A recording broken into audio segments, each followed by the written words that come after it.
wherever Kawhi goes, that team will surely win the championship. He will be the finals MVP again.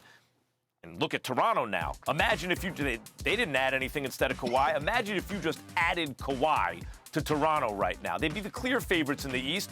Whatever the Bucks are doing, we saw what happened to the Bucks last year when they ran into Kawhi and a couple bigs he could funnel them to.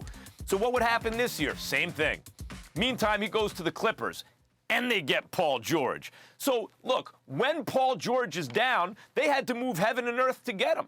Gallinari, Shai Gilgeous-Alexander, they had to move those guys in order to get Paul George. So when Paul George isn't playing, it's not like it's the same team from last year plus Kawhi minus Paul George. It's minus two other almost all-star caliber players.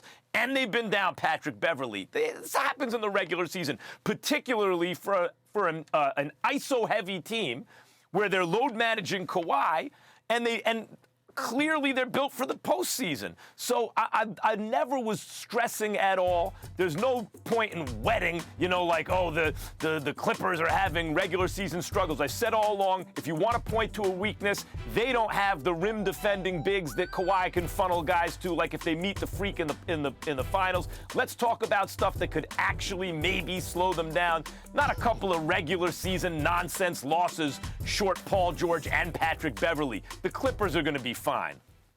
Well, first of all, you're entitled to believe that, and it's a legitimate belief because the Clippers are elite, they are legit, and nobody's dismissing that. But where I get irritated with you, and specifically, more importantly, a lot of people out there, is that, you know what?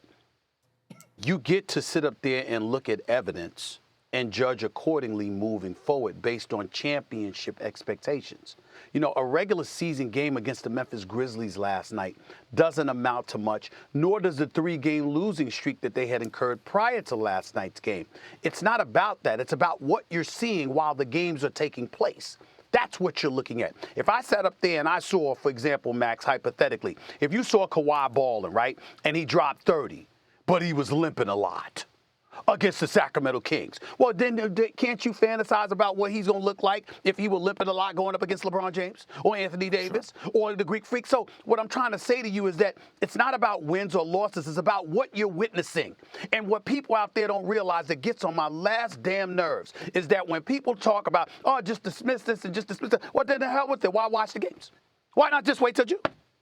Why can't you sit up? It's all about sitting there and analyzing and dissecting what you're witnessing before your very eyes and then prognosticating about what may take place based on the level of competition you inevitably are scheduled to go up against. We like the Memphis Grizzlies. We're pleased with them. What did I say about the Memphis Grizzlies when it came to Zion Williamson and the Pelicans? I said Zion could potentially win Rookie of the Year despite the paucity of games he has played if indeed the Pelicans ascend while he's balling, but the Grizzlies are struggling and Ja Morant fades. I don't believe that would happen, but it's possible. What has Memphis done?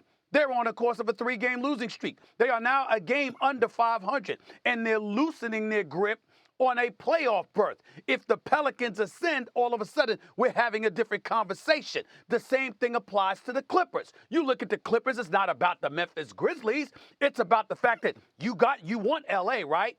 But the Denver Nuggets are no joke. The Utah Jazz are no joke. The Houston Rockets with James Harden and Russell Westbrook. And Russell Westbrook gets some time off like he did last night, et cetera, et cetera. These brothers are going to be fresh for the postseason in all likelihood. What do you expect to see? Gentlemen. And if you see a Clippers team that doesn't seem to be together, it's going to be a problem.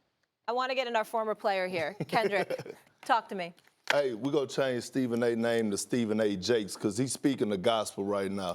Listen, Max. I love TDJ. Max, are you serious right now? The Clippers are looking funny in the light. And if you don't notice that you're watching the Clippers and you're in denial right now that they're struggling, although you could say health or whatever, and we don't look at regular season games and this don't count, disregard that. No, they're looking funny in the light. And let me tell you something.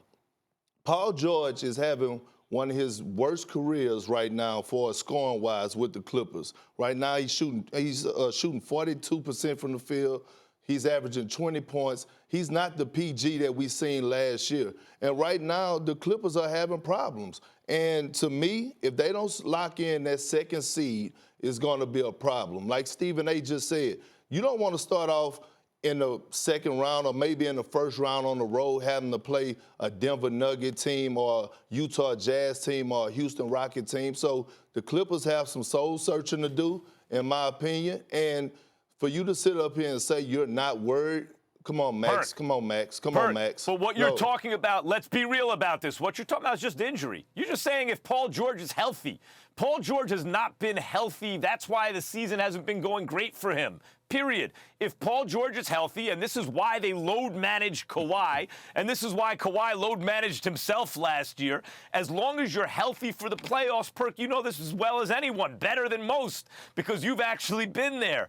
The playoffs are a whole other season. You know more or less how it's going to go a quarter, third way through the NBA season. Who's going to be seeded where, more or less. The playoffs can last 2 months if you win the chip. So as Paul George is healthy for that, and Kawhi is, the Clippers are going to win. And if they're not, they're going to lose. But it's not like they got to do soul searching. PG-13 just got to be healthy. But Max, don't act like PG-13 don't have a name called Playoff PG. Like he has a history of disappearing. So let's not sit up here and just make it like Paul George, you know, he steps up in the big moments in the playoffs. So, like, I mean, what are you talking about? Oh, Kawhi's there for that. Kawhi got him. Kawhi,